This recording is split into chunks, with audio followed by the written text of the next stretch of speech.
అసలు యేసు ప్రభు వారు ఎందుకు వచ్చారు భూమి మీదకి? మనుష్య కుమారుడు పరిచారము చేయించుకొనుటకు రాలేదు, కానీ పరిచారము చేయుటకును అనేకులకు ప్రతిగా విమోచన క్రయధనముగా తన ప్రాణము ఇచ్చుటకు వచ్చెను. ఏం త్యాగమండి! తల్లిదండ్రులు గాని, స్నేహితులు, బంధువులు ఎవ్వరు చెయ్యబోని త్యాగం. ఎందుకు వచ్చారు ఆయన?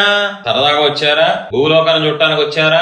మహిమ పొందడానికి వచ్చారా? స్తుతించబడటానికి వచ్చారా? కాదు కాదు కాదు. ఇక్కడ చూడండి, అనేకులకు ప్రతిగా విమోచన క్రయధనముగా తన ప్రాణము ఇచ్చుటకును వచ్చెను. వ్యభిచారంలో పట్టబడిన స్త్రీ దగ్గరికి వెళ్దాం. అమ్మా, ఎవరు నేను ఏమనలేదా? నీకు శిక్షే లేదా? ఒకట. మరి ఆ శిక్ష ఏది? సరే అమ్మా, నువ్వు వెళ్ళిపో. నీకోసం నేను త్వరలోనే సిలువెక్కబోతున్నాను. నువ్వు చేసిన పాపానికి శిక్ష నీ తండ్రిగా నేను భరిస్తా. లేకపోతే ఆ శిక్ష ఎలా పోద్ది? ఎక్కడ పోద్ది? చేసింది పాపం కాబట్టి శిక్ష అనిపించాలి.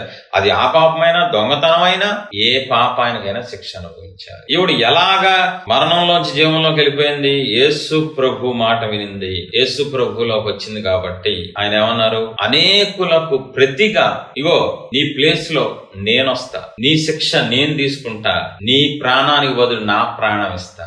ఏం దేవుణ్ణి కలిగి ఉన్నాం! ఎంత గొప్ప దేవుడు అండి బాబు! ఎలాంటి దేవుడు ఈ సృష్టిలో ఎక్కడ ఉంటారు?